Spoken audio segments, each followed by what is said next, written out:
Más cordial bienvenida a esta nueva edición del Foro España Innova dentro de Nueva Economía Forum. Le ruego, por favor, vamos a hacer ya las últimas tomas y le ruego, por favor, silencio para poder comenzar puntualmente este desayuno. Bien, les decía que empezamos este acto hoy, donde tenemos el honor de recibir a la presidenta de Farmaindustria, a doña Elvira Sanz. Y para introducir este acto, para presentar a nuestra ponente, contamos también con la presencia de la ministra de Sanidad del Gobierno de España, con doña Ana Mato. Cuando quiera, ministra.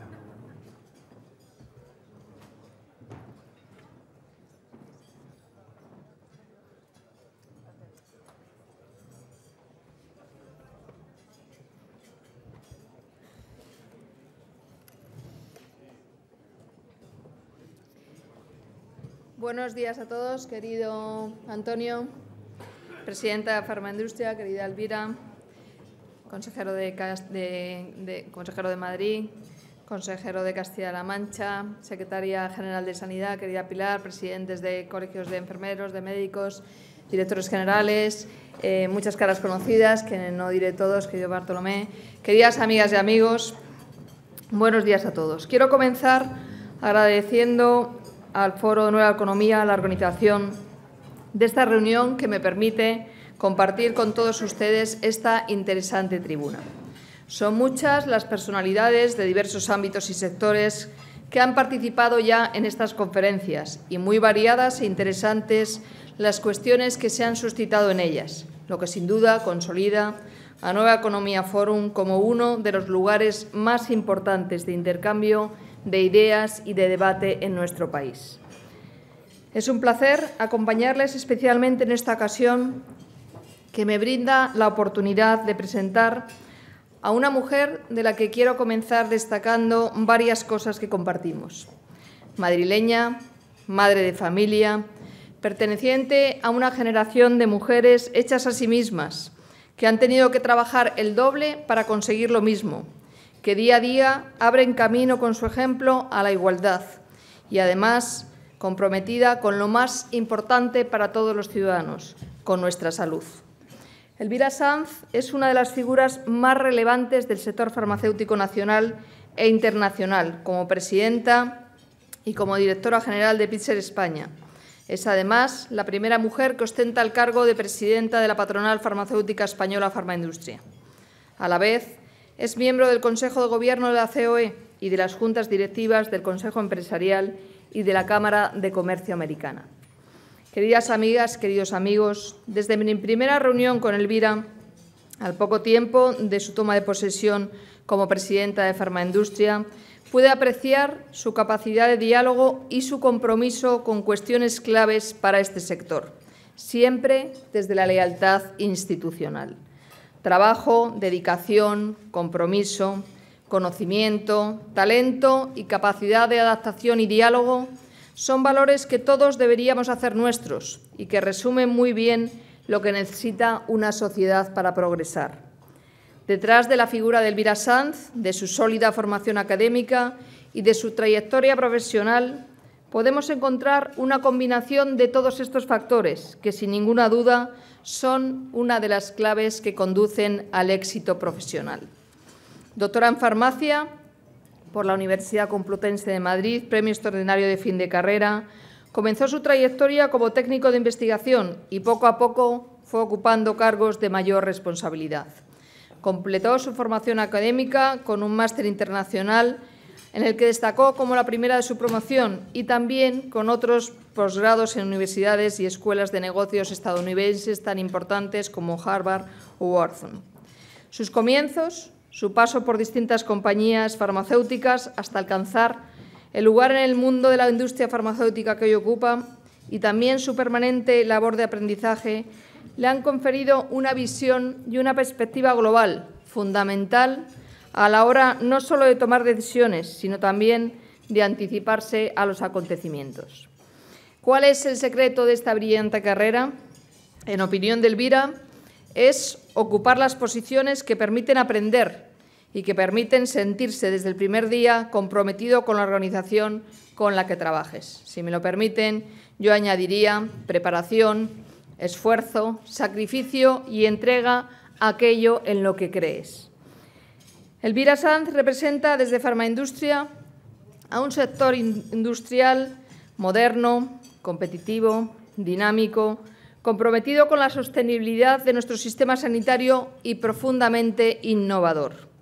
Estas características convierten a la industria farmacéutica que opera en nuestro país en un sector estratégico para la sanidad, pero no solo eso, sino también para nuestra economía. Quiero destacar el papel relevante que la industria farmacéutica tiene a la hora de crear y de mantener empleo altamente cualificado, empleo para quienes deseen hacer de la investigación el centro de su actividad profesional. Sé que estos no han sido ni son tiempos fáciles tampoco para el sector. A ello han contribuido las medidas de control de gasto farmacéutico, la deuda con las compañías farmacéuticas y la insostenible morosidad. La coincidencia en el tiempo de todas ellas y su falta de coordinación y de acompañamiento con auténticas medidas estructurales de reforma sanitaria colocaron al sector al borde mismo de la supervivencia. El Gobierno se encontró con una deuda sanitaria de 16.000 millones de euros y desde el primer momento optó por encarar este grave problema para las empresas y también para los trabajadores. Por este motivo, pusimos en marcha mecanismos inéditos, el Plan de Proveedores y el Fondo de Liquidez Autonómica. Es verdad que todavía hay deuda acumulada, pero también lo es que ha dejado de crecer y que esperamos que pueda atajarse con medidas similares que pondremos en marcha en el año 2013. Farmaindustria, al igual que todos los sectores sanitarios, tiene permanentemente abiertas las puertas del diálogo y del entendimiento con el Ministerio de Sanidad, Servicios Sociales e Igualdad. Me consta que tenéis una agenda de temas importantes para el futuro del sector, pero que también lo son para el Sistema Nacional de Salud. Seguro que Elvira se referirá a ellos en su intervención. Estoy convencida de que entre todos podemos construir una auténtica política farmacéutica y que compartimos el objetivo de definir un marco estable y previsible. También lo estoy de que, al igual que se han alcanzado importantes acuerdos de colaboración con médicos y con enfermeros para garantizar la sostenibilidad del Sistema Nacional de Salud, sería muy conveniente, sería muy importante, querida Elvira, alcanzar un acuerdo global, Ministerio de Sanidad, Industria Farmacéutica, para articular la información y la colaboración mutuas. Recuperaríamos así un marco de entendimiento y de compromiso que lamentablemente se perdió en anteriores etapas. Sería necesario que de una vez por todas el medicamento dejase de ser considerado como un problema para el sistema sanitario y sea reconocido como lo que es, una potente herramienta para la salud de los ciudadanos.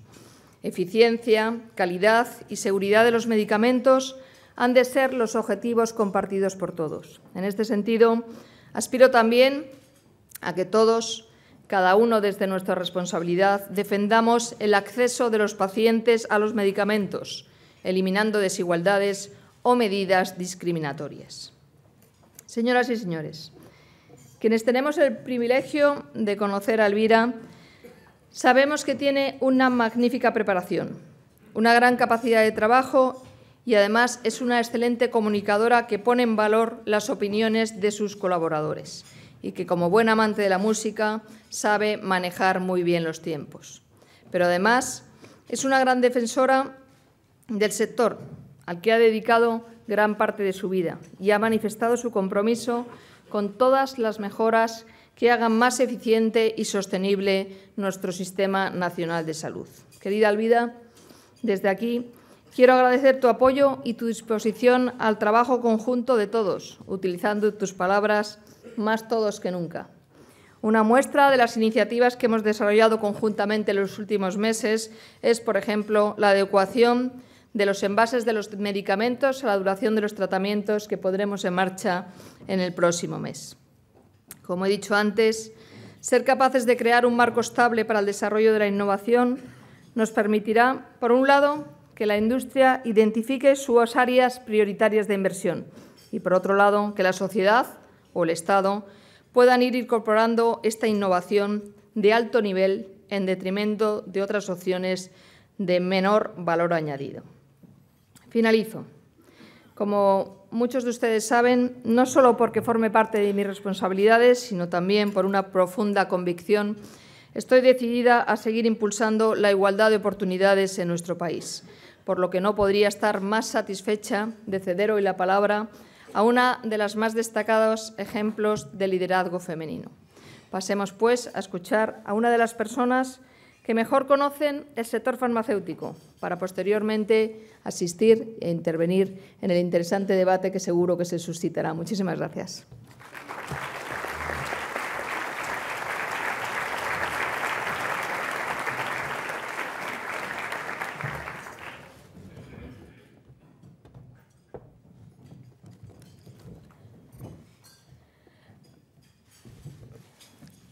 Muchas gracias, ministra, y muy buenos días, autoridades, señoras, señores. Gracias también por su asistencia a este acto.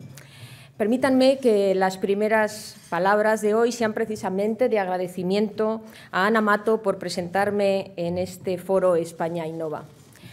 Ministra, sé el esfuerzo que te ha supuesto en esta complicada agenda que tienes venir aquí hoy, y quiero interpretar tu generosidad como un acto de reconocimiento al papel que el sector al que represento juega en nuestra sociedad, en el Sistema Nacional de Salud y en la economía española.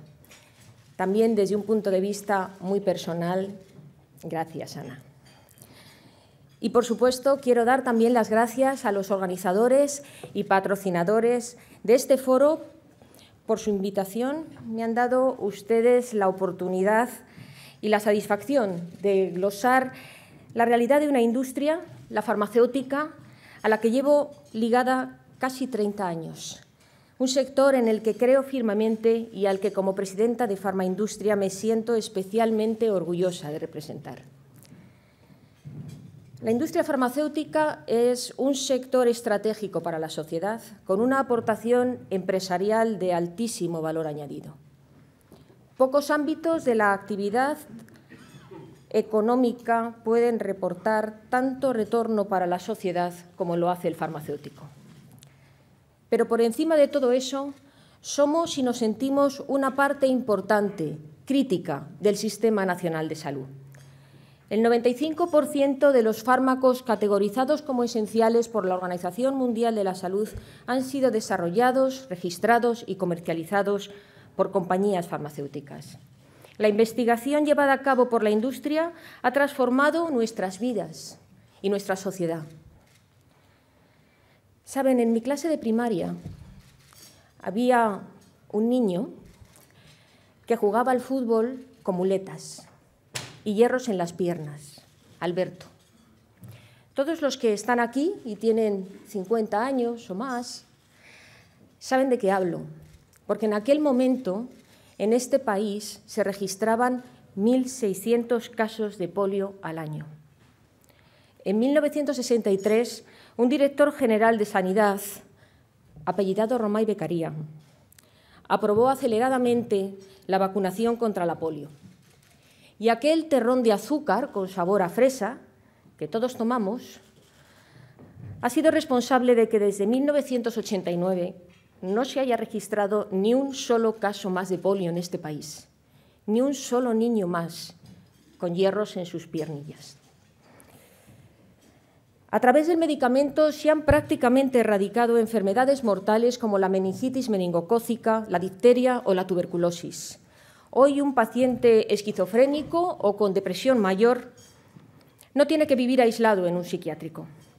Ciertos tipos de cáncer son ahora compatibles con una buena calidad de vida. Hoy un 88% de los pacientes con cáncer de mama y un 75% de los pacientes con carcinoma de próstata tienen una expectativa de supervivencia por encima de los 5 años. La tasa de mortalidad por diabetes se ha reducido en un 40% desde 1990 al 2010. La de SIDA, convertida ya en una enfermedad crónica sin pronóstico fatal, en un 85%. Y así podríamos seguir con decenas, con centenares de ejemplos. Pero no todo está resuelto y todavía hay muchas enfermedades para las que no existe curación ni tratamiento terapéutico. A pesar de los avances en cáncer, cada año se diagnostican 200.000 nuevos casos de cáncer en España y fallecen 100.000 personas por cáncer. Miren, 1 de cada 4 de nosotros vamos a morir de cáncer. Algunos tipos, como el de páncreas o hígado, tienen tasas de supervivencia muy bajas, inferiores al 20% a 5 años. En España hay también 600.000 enfermos diagnosticados con Alzheimer, con una expectativa de vida, con una calidad ínfima para ellos y para sus familias de 15 años. Hoy en nuestro país hay cerca de 3 millones de pacientes afectados por enfermedades raras. De ellos, 75% son niños. 700.000 no alcanzarán la edad de 5 años. Para ellos, para sus familias, la investigación farmacéutica es la respuesta. Ese es nuestro compromiso y por ello en nosotros depositan su esperanza pacientes, profesionales e instituciones que tienen responsabilidades en materia de salud. Y yo diría que hacen bien, porque en la actualidad la industria está investigando en diferentes fases 981 fármacos en cáncer, 93 en Alzheimer y 460 en enfermedades raras, solo por referirme a las mismas áreas que he comentado antes. Esta es la naturaleza de nuestra industria, nuestro sentido, nuestra esencia, lo que nos obliga a estar a la altura, lo que nos diferencia de otros sectores. Pero también es cierto que el sector farmacéutico es muy relevante en términos de contribución económica al país. La industria farmacéutica tiene la mayor productividad de toda la industria manufacturera española. Representa una fuente de empleo cualificado. Más de un 50% de sus trabajadores son titulados. Es un empleo estable, más del 90% es personal fijo y diverso. Más del 50% en la industria farmacéutica somos mujeres. Somos muy competitivos internacionalmente. Exportamos por valor de 10.000 millones de euros al año a países de los 5 continentes, representando el 4º sector exportador. Es una industria intensiva en I+D. Invertimos casi 1.000 millones de euros anuales, alrededor del 20% de lo que invierte todo el sector industrial. Y es una gran dinamizadora de la investigación biomédica pública española. Más de un tercio de nuestras inversiones se canalizan a través de centros públicos de investigación y de hospitales, produciéndose a su vez una provechosa transferencia de conocimientos entre las dos partes. Finalmente, la industria es una positiva colaboradora del sistema sanitario en formación continuada y en la actualización de los conocimientos de sus profesionales. Por todo ello, estamos convencidos de que desde el punto de vista económico el sector farmacéutico es un importante activo para España, combinando de forma intensa y exitosa 3 palancas fundamentales en las sociedades modernas: actividad industrial, innovación e internacionalización. Pues bien, en este duro momento que estamos atravesando en España, les puedo asegurar que la industria farmacéutica no es ninguna excepción. Al igual que otros muchos colectivos, estamos recorriendo un periodo complejísimo, con dificultades mayores que nunca. Verán, la realidad de nuestro sector ha estado siempre estrechamente vinculada a la de nuestro Sistema Nacional de Salud. Ya ha ocurrido con anterioridad que las dificultades en la financiación de este, incluso no estando vinculadas a crisis económicas generales como la actual, han repercutido fuertemente sobre nosotros. Conviene no olvidar que desde la aprobación de la Ley General de Sanidad en 1986, por adoptar una fecha, al menos ha habido 5 operaciones de saneamiento de las cuentas del Sistema Nacional de Salud emprendidas por gobiernos de diferente signo político. En ellas se disponían créditos extraordinarios con los que hacer frente a situaciones de acumulación de deuda a los proveedores. Es verdad también que en prácticamente todas esas ocasiones el saneamiento de la deuda no fue seguido de medidas significativas con capacidad de evitar que al cabo de algún tiempo se repitiera la situación que se acababa de resolver. Por otra parte, hubiera sido difícil que esto hubiese acontecido, puesto que el Sistema Nacional de Salud ha sido gestionado durante mucho tiempo sin un presupuesto realista y sin una definición concreta de los objetivos de gasto. Los proveedores nos adaptamos a ese esquema de funcionamiento y tratamos de desarrollar nuestra actividad aceptando esta realidad. No teníamos otro remedio. Pero lo que ha ocurrido en los últimos 3 años ha generado una transformación en el sistema que se ha extendido a todos los eslabones de la cadena, a la industria, a la distribución y a las oficinas de farmacia, y que afecta también críticamente a determinadas decisiones de prescripción enfocadas en la generación de ahorros que el médico ha tenido que empezar a compartir con la Administración. En estos 3 años se han aprobado 4 reales decreto ley que, a través de medidas de carácter general, han transformado radicalmente, como ahora explicaré, el mercado farmacéutico español. Pero, además, nuestra realidad se está viendo también fuertemente impactadas por medidas adoptadas por las comunidades autónomas que, acuciadas por sus horizontes de déficit y con las diferentes peculiaridades de su sanidad, de su realidad, de su sociedad, están implementando estrategias de muy diferente factura, pero que persiguen fundamentalmente una fuerte disminución del gasto.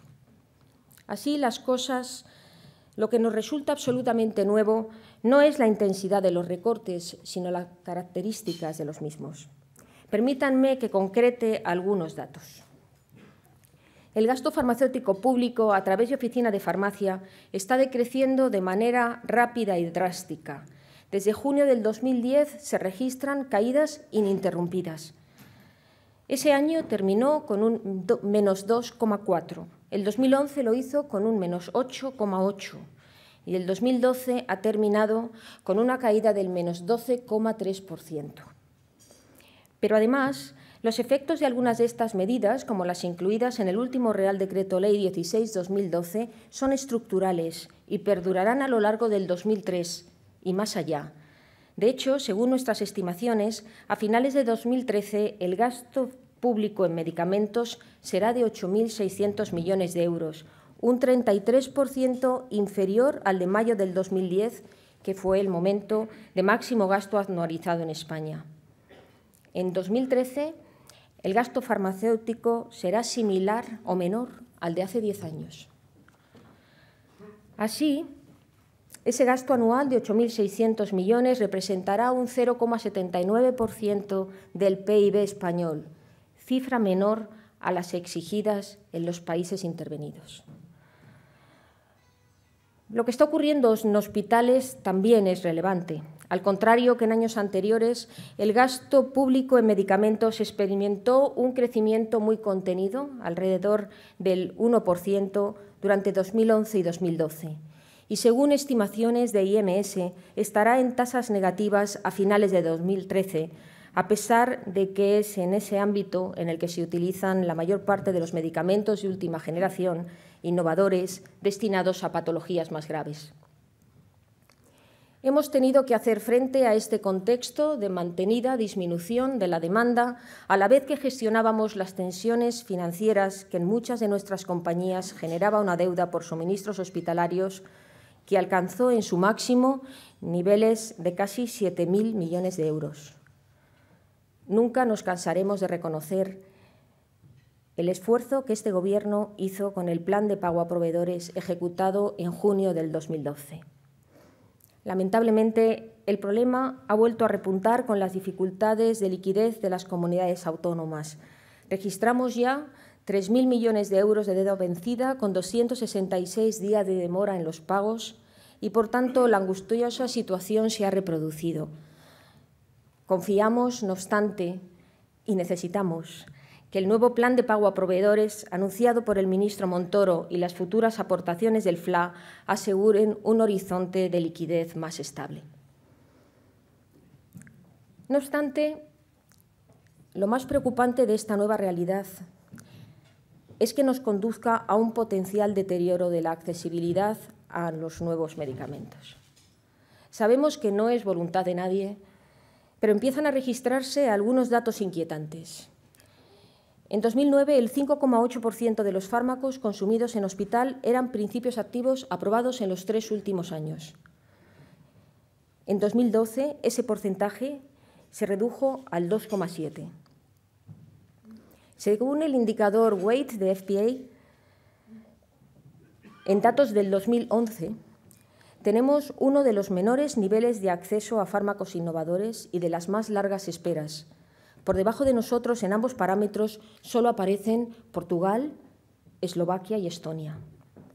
Estas dificultades de acceso que encuentran los nuevos medicamentos son un problema que afecta no solo a nuestras compañías, sino también y sobre todo al propio sistema sanitario. Sin incorporación de innovaciones no hay avance terapéutico. Permítame unas palabras respecto a este punto. Las farmacéuticas necesitamos reinvertir una buena parte de los beneficios en nuestras líneas de desarrollo. Esta función constituye una característica esencial de nuestro sector y cada vez la tenemos que acometer afrontando un mayor riesgo en ello. Nuestra actividad investigadora está sometida a una compleja regulación junto con exigencias crecientes de transparencia y seguridad.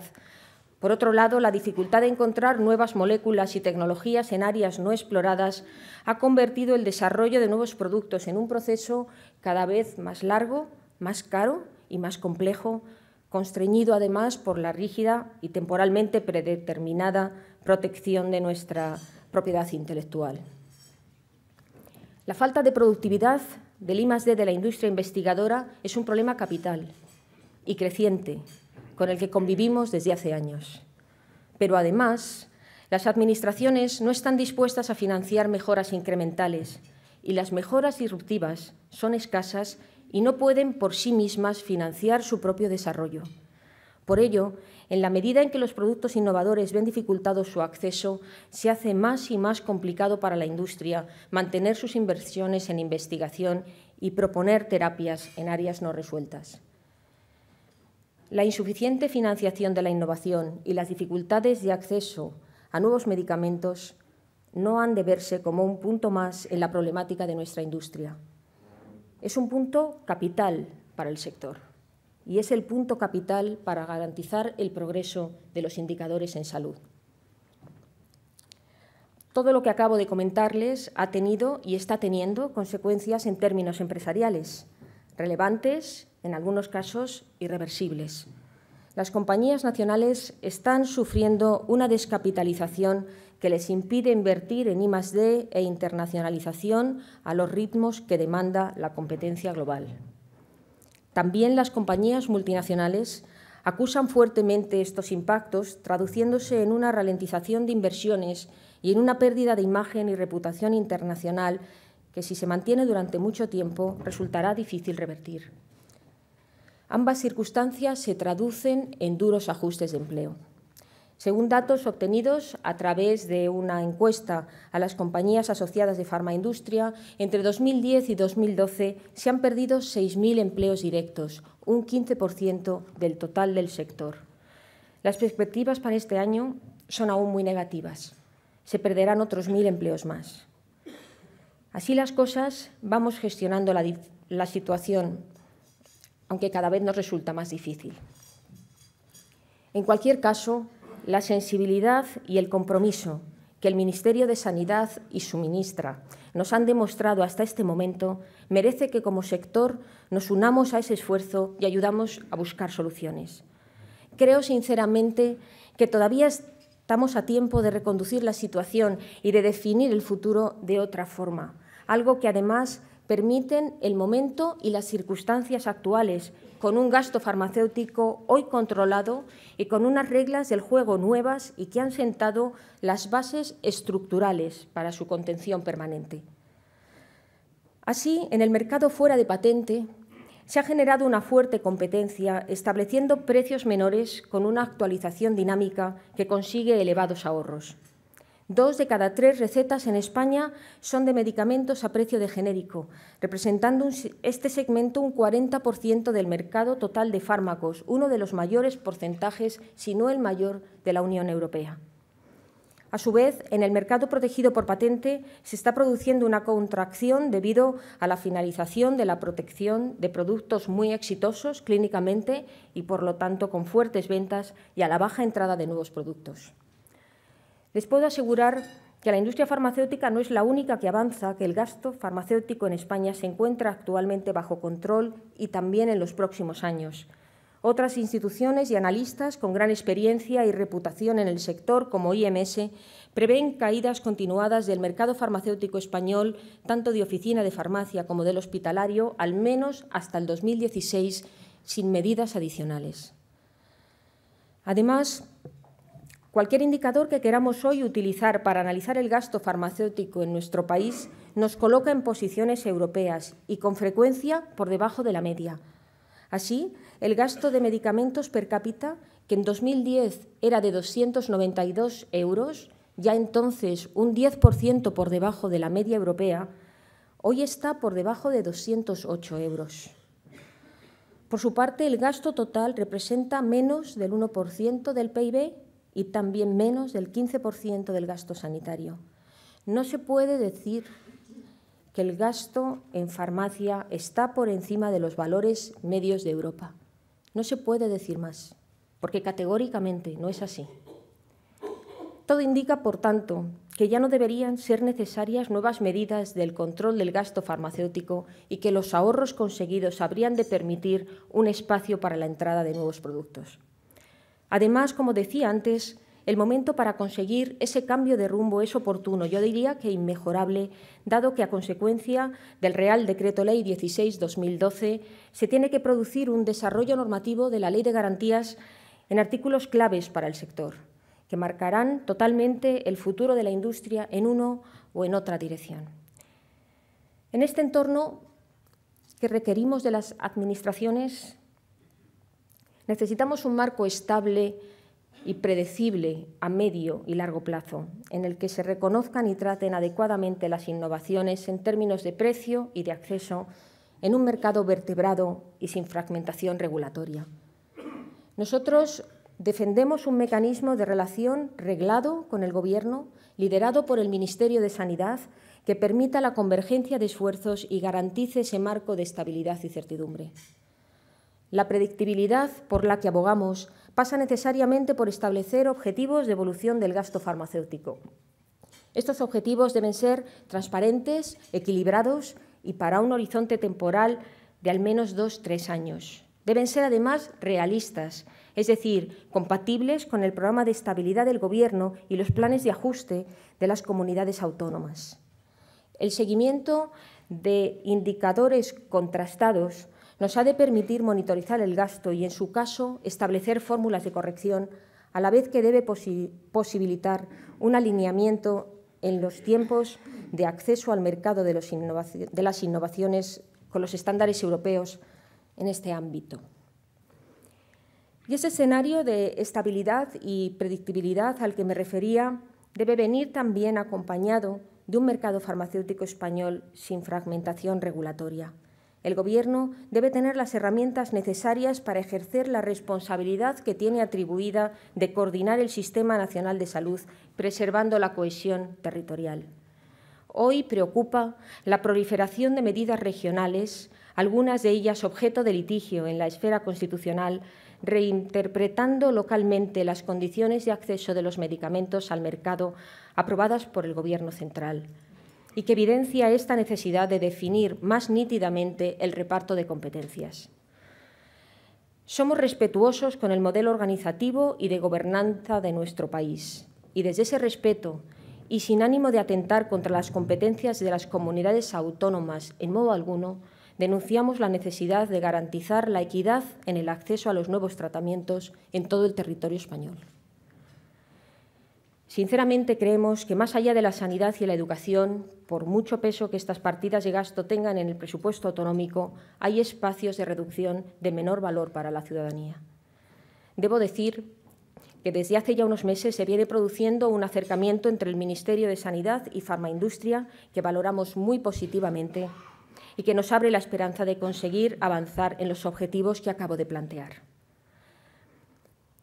Quiero ir terminando y voy a hacerlo de una forma constructiva, positiva y esperanzadora, fiel con el espíritu de nuestro sector. Nuestra visión sobre nosotros mismos es la de unos aliados firmes del Sistema Nacional de Salud, unos aliados que asumen además la misión de colaborar para garantizar 3 objetivos: que el Sistema Nacional de Salud se desarrolla sin incógnitas sobre su viabilidad, que los pacientes españoles pueden seguir estando seguros de que su prestación farmacéutica tiene los estándares más altos posibles y que al servicio de esos 2 objetivos se encuentra una actividad empresarial que garantiza una repercusión positiva en nuestro PIB, que mantiene la medicina española dentro de las corrientes internacionales de desarrollo de nuevos fármacos y que contribuye a que la práctica clínica de nuestro país se conserve en los niveles de excelencia que la han caracterizado hasta ahora. Y este triple objetivo está recogido en el posicionamiento estratégico aprobado en la última Asamblea de Farmaindustria, que constituye el documento maestro de nuestra actuación. Ministra, autoridades, señoras y señores que han tenido la amabilidad de escucharme, ojalá haya sabido transmitirles el sentido de nuestra industria y de los que trabajamos en ella. El entusiasmo con el que empresarios valientes arriesgan sus recursos, internacionalizan sus firmas e investigan. Nuestros gobernantes deberían tomar ventaja de ello y aspirar a tener una industria farmacéutica nacional relevante.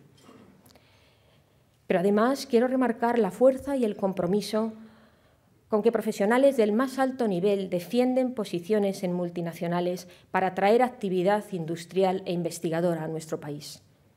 Todos, nacionales e internacionales, somos un importante valor para la marca España. Miren, en mi nombramiento como presidenta de Farmaindustria, hace justamente ahora 6 meses, yo enumeraba ante los asociados algunos de los motivos que me hacen sentir orgullosa de trabajar en este sector. Y hoy me gustaría concluir mi intervención repitiendo aquí públicamente esas razones. Verán, creo que debemos estar orgullosos porque estamos en la base de una comprometida tarea por la salud que solo finaliza cuando el paciente accede a uno de nuestros medicamentos. Porque generamos una actividad de investigación y desarrollo que crea conocimiento y que lidera el I+D de este país.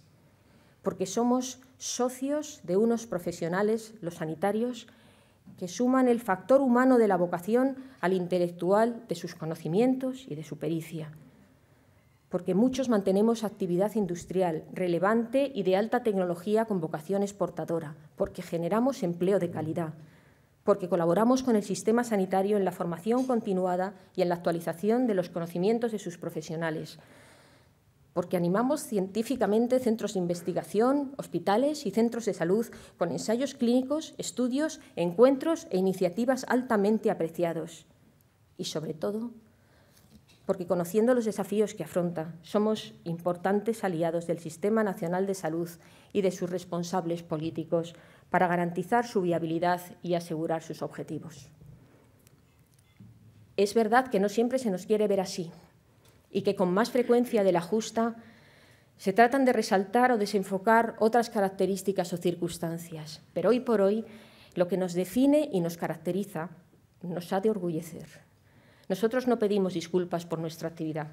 Trabajamos con los máximos estándares éticos, colaboramos fielmente con el sistema y somos una parte valiosa de nuestra sociedad de hoy y futura. Decía Schopenhauer, la salud no lo es todo, pero sin ella todo lo demás es nada. Ojalá seamos capaces de tomar decisiones suficientemente equilibradas y juiciosas para salir de esta crisis sin haber perdido los fundamentos en materia de salud. Cuentan, desde luego, con mi compromiso personal y puedo asegurarles que con el de toda la industria a la que tengo el gran honor de representar hoy aquí. Muchas gracias a todos.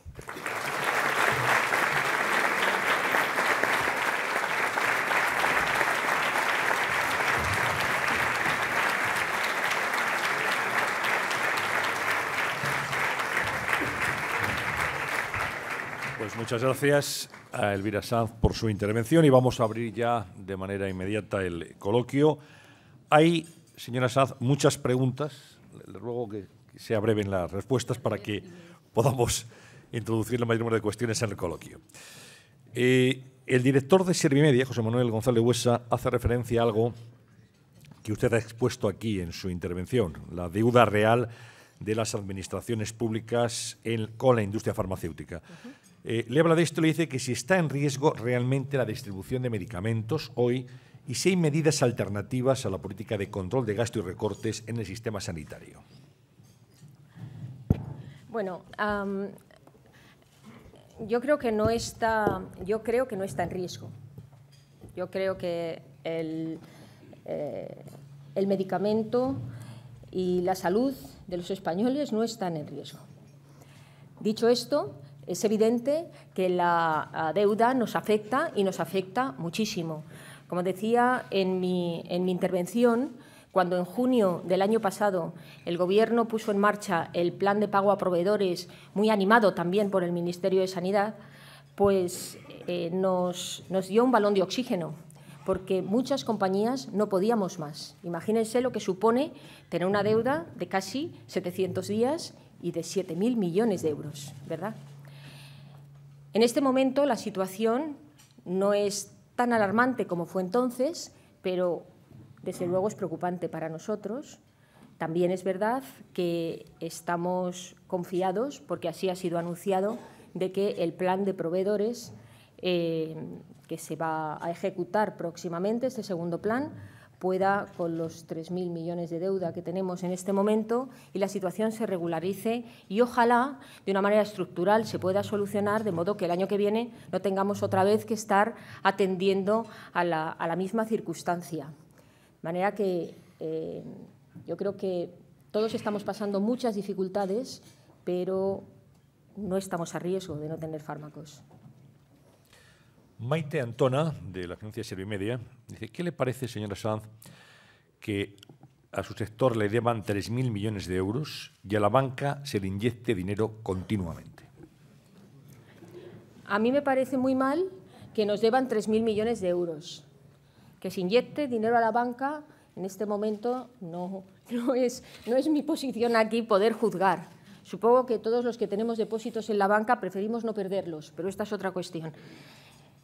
Como decía, no nos parece bien que nos deban 3.000 millones de euros y esperamos que nos los dejen de deber.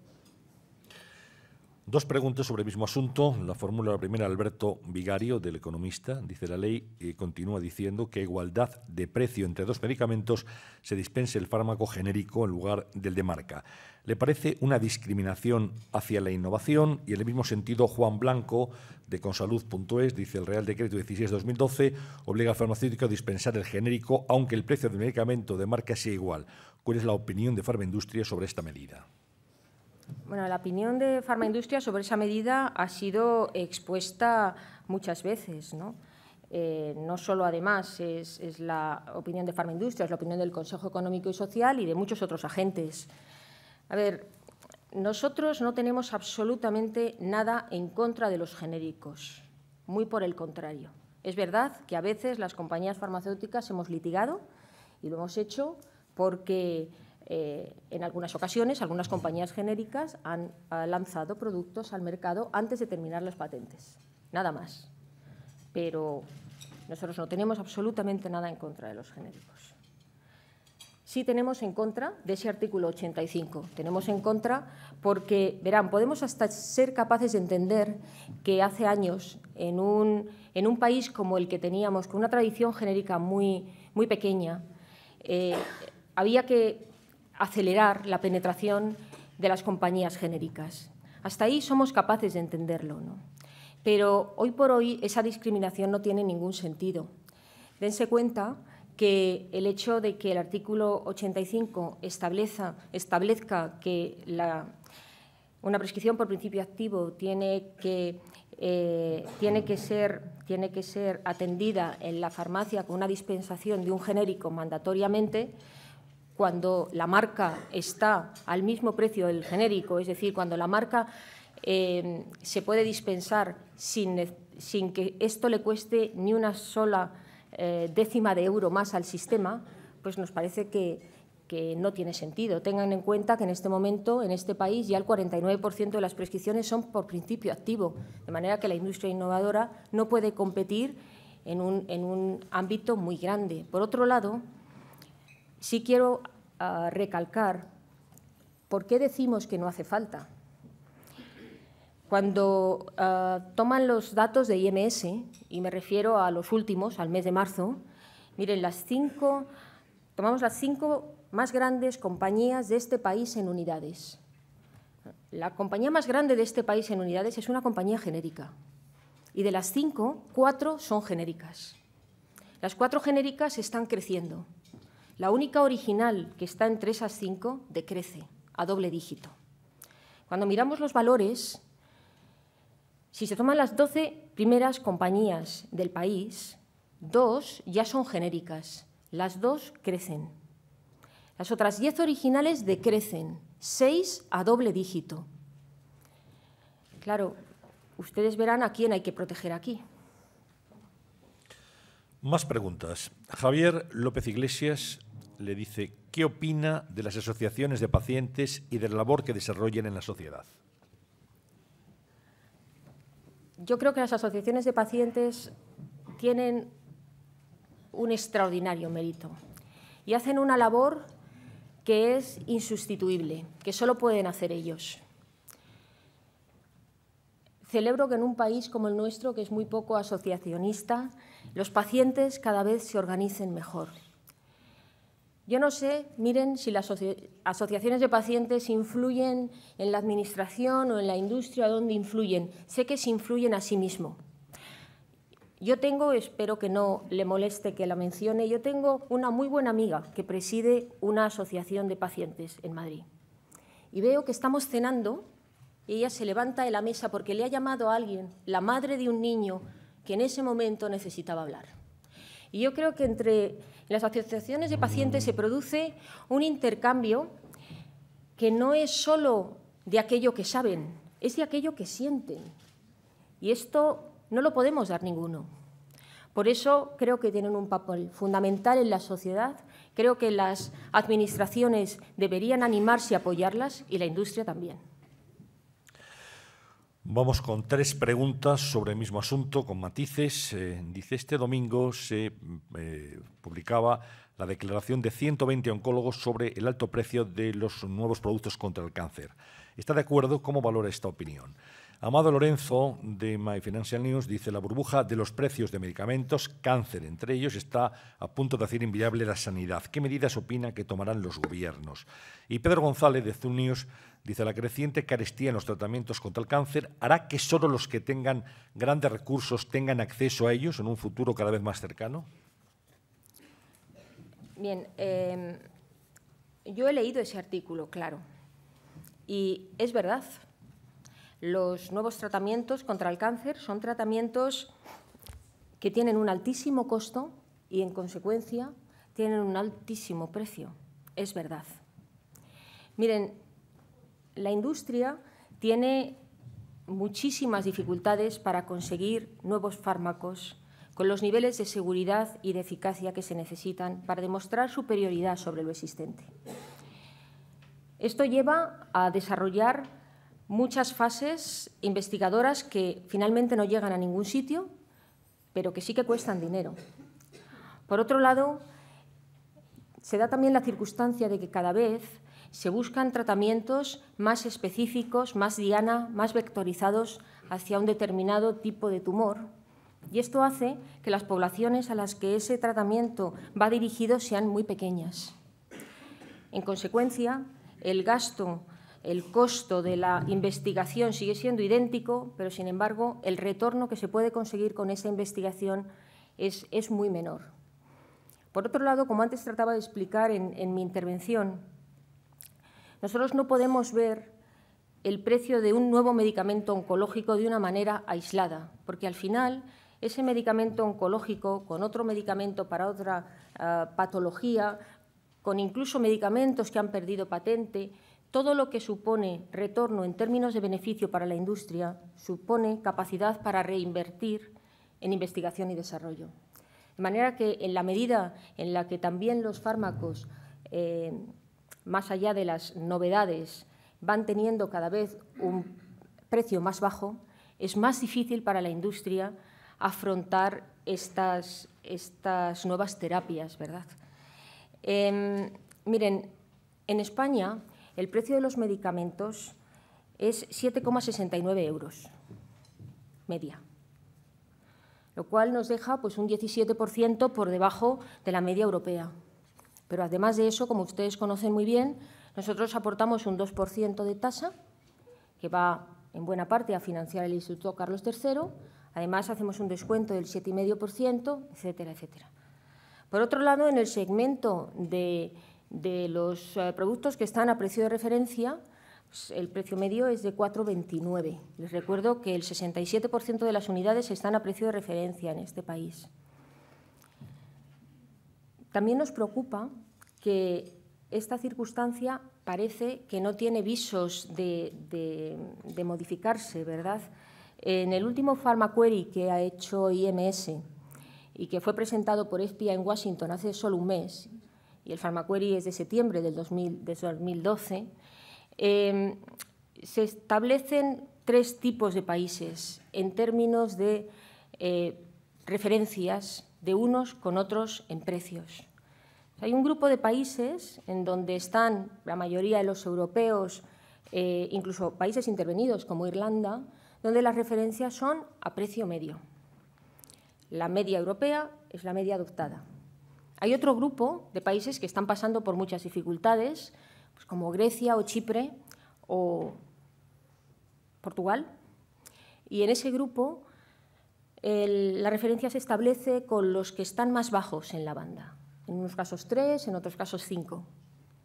Y luego hay un último grupo en el que hay 5 países que referencian al más bajo de Europa. Y ahí pues está Hungría, ahí está Rumanía, ahí está Bulgaria, y está Polonia y está España. No podemos hablar del precio de un medicamento innovador aisladamente. Hay que ver el precio general y el nivel de beneficio que una compañía farmacéutica puede conseguir para reinvertir en más investigación. Pero dicho esto, es responsabilidad de todos que un medicamento innovador que salva una vida esté al acceso de ese paciente que lo necesita. Esa es una responsabilidad de todos, de la industria también. Y en ese aspecto estamos convencidos de que tenemos que llegar responsablemente a un acuerdo y a una solución, porque podemos estar en cualquier escenario, menos en aquel en el que sabemos que un enfermo se puede curar con un fármaco que existe y no lo tiene. Ese es un escenario imposible de asumir. Creo que para las autoridades lo es y, desde luego, para Farmaindustria y la industria a la que represento también. Ha mencionado usted el plan estratégico de Farmaindustria y le piden si puede dar alguna característica más, si puede explicar algo más de él. Sí, verán, nosotros en octubre del año pasado aprobamos un plan estratégico dentro de la asociación, en asamblea, que trataba de poner cierto orden a nuestras actuaciones. Nosotros desde Farmaindustria siempre hemos trabajado todo lo que hemos sabido, tratando de hacer las cosas bien, pero es verdad que en estos momentos las circunstancias eran tan complejas que nos daban una oportunidad singular, que era poder empezar a hablar de algo más que del gasto farmacéutico y poder establecer en consecuencia un diálogo más largoplacista, más constructivo, más buscando elementos que nos unan y no que nos desunan. Y con ese espíritu hemos establecido un plan que tiene 3 pilares fundamentales. Un primer pilar en el que tratamos de mejorar y construir un buen diálogo con nuestras autoridades centrales y con nuestras autoridades autonómicas. Nosotros estamos yendo a todas las comunidades autónomas, a las grandes, a las medianas y a las pequeñas, a todas las que nos quieren recibir. Y no vamos a contar nuestra vida, vamos a escuchar, porque nos interesa saber qué les pasa, qué necesitan, para ser capaces de generar juntos alguna respuesta, ¿verdad? Entonces, en términos de diálogo largoplacista con la Administración, dentro de este plan estamos avanzando mucho. Tenemos un diálogo establecido, reglado, con unas reuniones mensuales con el propio Ministerio, que creemos que nos ayudan a ambos y que al final provocan una relación de confianza que es la que debe tener la Administración con sus administrados y viceversa. El segundo pilar hace referencia a nuestra interrelación con los demás agentes del Sistema Nacional de Salud. Estamos hablando aquí de nuestra relación con las farmacias, con los profesionales sanitarios, con la distribución, con la prensa, etcétera, etcétera, etcétera. Tratamos también aquí de construir algo que tenga más sentido para el futuro y de entendernos mejor, ¿no? Porque al final todos creo que somos muy conscientes de que nuestro Sistema Nacional de Salud es un gran regalo, pero que nos cuesta mucho dinero. Hemos de ser capaces de entre todos, mantenerlo, ¿verdad? El tercer pilar tiene que ver con nuestra presencia industrial e investigadora. Creemos que no hemos hecho suficiente énfasis a lo largo de muchos años en lo importante que es nuestra industria en términos industriales, en términos de generar exportación y de, en consecuencia, tener una balanza comercial bien saneada y bien positiva, en términos de empleo, en términos también de productividad. Fíjense que tenemos una productividad que es un 71% superior a la media de este país. Y todo esto pues no lo hemos vendido mucho, a lo mejor, o no lo hemos sabido explicar, y ahora pues queremos hacerlo. De cada uno de estos pilares pues son responsables miembros del Consejo de Gobierno. Nosotros no tenemos una asociación presidencialista. Creemos que cada una de las personas que forman parte del Consejo de Gobierno tienen una labor dentro de este plan y han tomado las riendas y la responsabilidad de algunos de estos puntos, y con eso pues estamos trabajando con mucha ilusión y haciendo todo lo que sabemos hacer. Bien, seguimos con las preguntas. Antonio Mingarro, redactor jefe de Sanifax, dice en sus palabras, no ha mencionado la desfinanciación. ¿Qué opina de ella? ¿Por qué las farmacéuticas han subido tanto los precios? Y respecto a la situación de la deuda, ¿puede explicar mejor cómo están las diferentes comunidades autónomas? Acaba de hacer referencia a ello. ¿Cree que realmente se va a poder arreglar? Y Francisco Rosa del Global dice, ¿qué le parecería, en hipótesis, a Farmaindustria que en el nuevo plan de pago se exigiera de nuevo la renuncia a los intereses de demora? Me ha hecho muchas seguidas. Sí. Desfinanciación. Es verdad, no he hecho referencia a la desfinanciación, pero bueno, la hago ahora. Nunca se ha es dicho, tarde. nunca. Se ha dicho en muchas ocasiones, ¿no?, que en fin, parecía como que la desfinanciación era algo que la industria pretendía. Ustedes comprenderán que cuando se desfinancia un medicamento, pues se pierden unidades. Perder unidades significa que nuestras cuentas de resultados están peor. De manera que la industria farmacéutica no busca la desfinanciación. Otra cuestión es que en un entorno tan restringido como tenemos en relación a los recursos disponibles, nos parezca más sensato desfinanciar fármacos muy baratos que son en todos los casos, tienen indicación para patología o sintomatología muy menor, si esto da espacio para poder financiar fármacos de mayor calado para enfermedades y patología no resuelta. Esto pues, nos parece que es casi sentido común. Lo que sí que quiero decir, aprovechando la pregunta, es que se hizo mucho ruido y fue objeto de interpelación parlamentaria y de muchos titulares el hecho de que la industria farmacéutica subiera los precios de los medicamentos desfinanciados.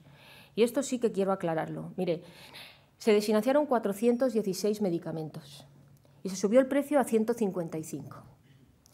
El precio medio de esos productos era 2,75 euros y se subió un 28% a 3,52, 80 céntimos. Entre la lista de fármacos, bueno, hay todo tipo, ¿no? Pero puedo casi contar una anécdota personal. Mira, uno de los fármacos que más subió fue Romilar. No sé ni de quién es hoy este producto, pero hace muchísimos años era un jarabe de Roche que yo fabricaba estupendamente.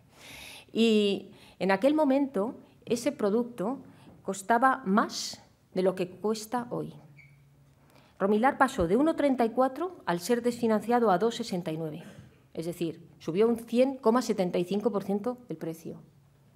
Bueno, ustedes me dirán, yo reto a cualquiera a que salga de esta sala y encuentre una cosa, una sola, que cueste hoy menos de lo que costaba hace 25 años. Porque seguro que no lo encuentran, ¿verdad? De modo que, en fin, creemos que hay información que tenemos que manejar con cuidado, ¿verdad? Porque, aun siendo todos los titulares ciertos, pues algunos pueden crear más escándalo que información. Le preguntaban también por la posible renuncia a los intereses de demora. Hipótesis. Efectivamente es una hipótesis. Y ahí lo dejamos. Sí, señor. Pues pasamos a otra cosa y estamos ya en las últimas preguntas. José Antonio Plaza, de Diario Médico, le pregunta si tiene el compromiso del Ministerio de Sanidad de que futuras reformas o recortes no seguirán incidiendo este año en el sector farmacéutico. Yo creo que será así. Con esa declaración de esperanza en el futuro, pasamos a la pregunta de Bernardo Costales Pérez de Sefar Cedifa. Dice, sin nombrarla, se ha referido a la segunda subasta andaluza. ¿Teme que se contagie a otras comunidades autónomas? Miren, la subasta andaluza ha representado pasar una línea roja y empezar a trabajar en un terreno que es inexplorado. Que es inexplorado no en este país, que es inexplorado en el mundo occidental conocido. El hecho de que a través de oficina de farmacia solo puedan dispensarse 1 o 2 genéricos de moléculas que tienen 23, 24, 25 compañías comercializándolas es un tema extraordinario. No sabemos cómo va a terminar.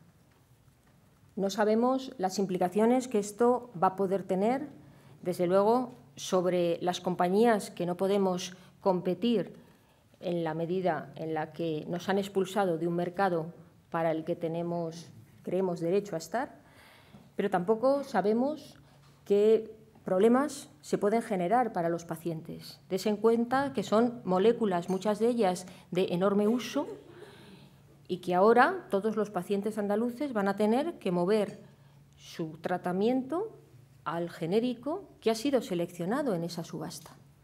Por otro lado, muchas de las compañías que han sido adjudicatarias de la subasta, antes de ella vendían 0 de esa especialidad en particular. 0 en Andalucía y 0 en España. Y algunas siguen vendiendo 0 en España, a pesar de que venden todo lo que se puede vender en Andalucía. Quiero decir que esto establece unas distorsiones que, más allá de lo que pueden afectar o no a la industria, creemos que para el ciudadano son extremadamente complicadas de administrar. ¿Se puede extender? Bueno, yo espero que no. Espero que no. En fin, todo es posible, pero creo, sinceramente, que hay otras maneras, sobre todo cuando se tiene en el otro lado de la mesa un sector que está dispuesto a hacer lo que haga falta hacer y a estar a la altura.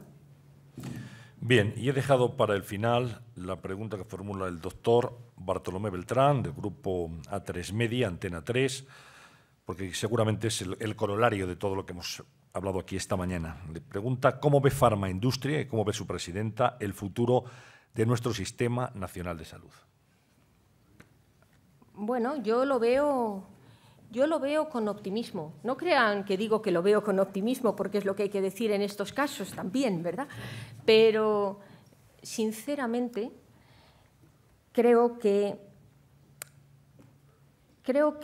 después de esta crisis no vamos a estar nunca más en el sitio en que estuvimos, pero ojalá lleguemos a un sitio que no sea necesariamente peor.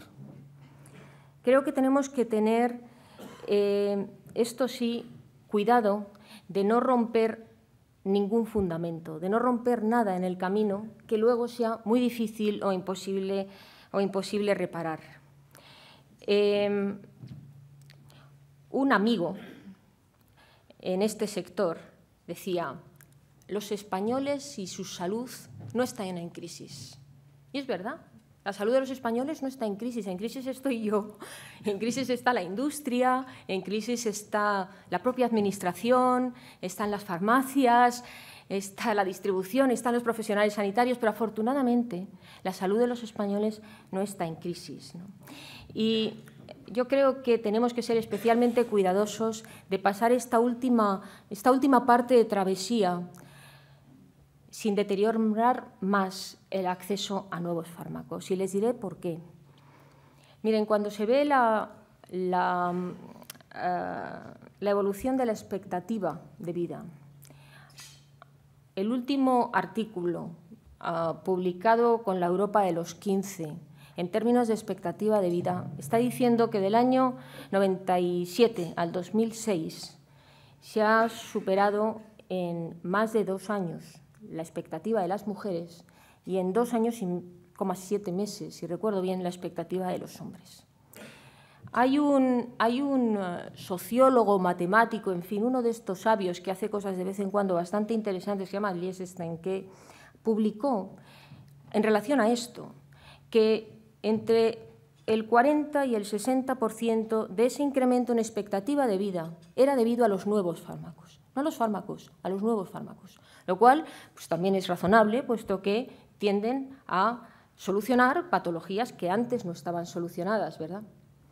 De modo que creo que esto es lo que tenemos que tener muy claro. Esto es lo que tenemos que saber administrar. ¿Dónde ponemos nuestros recursos para asegurar que todos los ahorros que se están generando con unas medidas estructurales como las que se han tomado van en parte a financiar los nuevos fármacos? Miren, yo creo que las crisis tan profundas como las que estamos teniendo dan oportunidad a las organizaciones y a las personas de revisarse a sí mismos, ¿no? De explorar esos rincones que probablemente si no tienes necesidad, pues nunca vas a mirar. Y yo estoy segura que de aquí todos vamos a salir aprendiendo. Creo que las administraciones van a gestionar mejor los recursos. Espero que salgamos de aquí con un sistema nacional de salud bien presupuestado, con unos objetivos de gastos bien concretos. Creo, asimismo, que en estos momentos toca entenderse. Y desde Farmaindustria, pero también casi como ciudadano, me atrevería a decir que nos sobra bronca y nos falta diálogo. Creo que desde el Ministerio de Sanidad y con todas las consejerías, haciendo uso del Consejo Interterritorial o de aquel foro que ustedes consideren conveniente y teniendo en cuenta a otros activos de la sanidad española, deberíamos hablar. Deberíamos hablar y asegurar que salimos de aquí juntos, sin romper nada, y que llegamos a un lugar que nos permite mantener un sistema nacional de salud de la calidad y del reconocimiento que nuestro sistema de sanidad nacional de salud ha tenido siempre, ¿no? Así que, en fin, volviendo al inicio de su pregunta, ¿cree que vamos a salir bien? Sí, yo creo que vamos a salir bien. Y lo que sí que creo y garantizo es que la industria a la que represento va a estar a la altura de las circunstancias. Muy bien, pues ya solo me queda dar la palabra a Juan Antonio González Palomino, secretario general de la Fundación Ramón Areces, para que cierre este desayuno en nombre de sus patrocinadores. Pues muchas gracias, Antonio. En nombre del patronato de la Fundación Ramón Areces y del Corte Inglés, les agradezco su presencia hoy aquí con motivo de esta nueva sesión de España Innova. Felicito naturalmente a doña Ana Mato, ministra de Sanidad, y a doña Elvira Sanz, presidenta de Farmaindustria, por sus brillantes intervenciones. También, Antonio, te agradezco tu coordinación, como siempre, y deseo que envíes un saludo a mi buen amigo José Luis Rodríguez por la atinada selección de las personas que intervienen en estos foros. Muchísimas gracias a todos por su presencia. Gracias, Jorge.